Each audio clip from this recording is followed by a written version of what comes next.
ایک دفعہ موسیٰ علیہ السلام نے عرض کیا، اے میرے رب، مجھے اپنے اولیاء سے کسی ولی کو دکھا دے۔ آواز آئی، اے موسیٰ علیہ السلام، اس پہاڑ پر چڑھو اور وادی کی طرف اترو تو تم سے جو سوال کیا ہے اس کو دیکھو گے۔ چنانچہ موسیٰ علیہ السلام نے ایسا ہی کیا۔ بس انہوں نے ایک وسیع سبززار دیکھا جس میں زمین کے نیچے ایک مکان تھا۔ جب موسیٰ علیہ السلام اس میں داخل ہوئی تو کیا دیکھتے ہیں کہ وہاں ایک کوڑی آدمی ہے جو گوشت کی لوتڑی کی طرح ڈال دیا گیا ہے۔ یہ دیکھ کر موسیٰ علیہ السلام نے کہا، السلام علیکہ یا ولی اللہ۔ یہ سن کر اس مرد خدا نے کہا، وعلیک السلام یا کلیم اللہ۔ اس کے بعد موسیٰ علیہ السلام نے فرمایا، تم نے مجھے کہاں سے اور کیوں کر پہچانا؟ اس نے جواب دیا، میں ایسا آدمی ہوں کہ اس حالت پر کوئی میری عیادت کو نہیں آتا ہے، اور میں نے چند راتوں سے اللہ تعالیٰ سے سوال کیا ہے کہ وہ مجھے تمہارے ساتھ جمع کر دے، اور بے شک اللہ تعالیٰ نے میرے دعا قبول فرمائی۔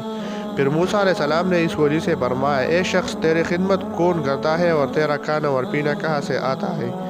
اس نے جواب دیا، میرا لڑکا ہے، وہ ہر روز اس وادی کی طرف جاتا ہے اور میرے واسطے تھوڑے سے نفیس خرمے چن لاتا ہے، بس میں اس کو کھاتا ہوں اور اس سے روزہ افطار کرتا ہوں۔ موسیٰ علیہ السلام نے فرمایا، میں دوست رکھتا ہوں کہ تیرے لڑکے کو دیکھوں۔ اس نے موسیٰ علیہ السلام کو اس کا راستہ بتلا دیا۔ وہ اسی راستہ کی طرف گئے اور ناگاہ دیکھا کہ وہ ایسا لڑکا ہے کہ حسن میں چاند کی مثل ہے۔ بس موسیٰ علیہ السلام نے اس سے تعجب کیا اور کہا، تبارک اللہ احسن الخالقین۔ بس موسیٰ علیہ السلام نے اس حالت میں تھے کہ دفعتاً ایک درندہ آیا اور اس نے لڑکے کو پال ڈالا۔ یہ دیکھ کر موسیٰ علیہ السلام متحیر ہو گئے اور عرض کیا، الہی و سیدی، تیرے اولیاء میں سے ایک ولی اس حالت پر پڑا ہوا ہے اور اس کا کوئی بجز اس کے خادم نہ تھا، اور اس لڑکے کی ہلاکت میں کیا بید ہے۔ اللہ تعالیٰ نے موسیٰ علیہ السلام کی طرف وحی بھیجی، اس کے باپ کی طرف واپس جاؤ اور اس کی صبر اور اس کی رضا کو دیکھو۔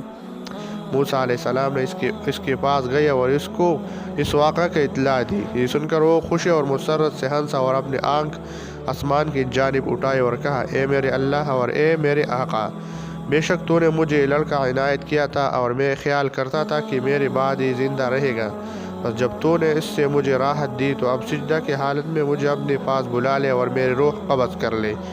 پھر اس نے سجدہ کیا۔ اس کے بعد موسیٰ علیہ السلام نے اس کو ہلایا تو دفعتاً وہ مر چکا تھا۔ پھر موسیٰ علیہ السلام نے عرض کیا، الہی و سیدی، کیا یہ تیرا ولی اس مقام پر اسی طرح پڑا رہے گا اور اس کا لڑکا وادی میں پڑا رہے گا؟ پس حضرت جبرائیل علیہ السلام ان دونوں کی طرف اترے اور ان کو غسل دیا اور دفن کیا، اور موسیٰ علیہ السلام واپس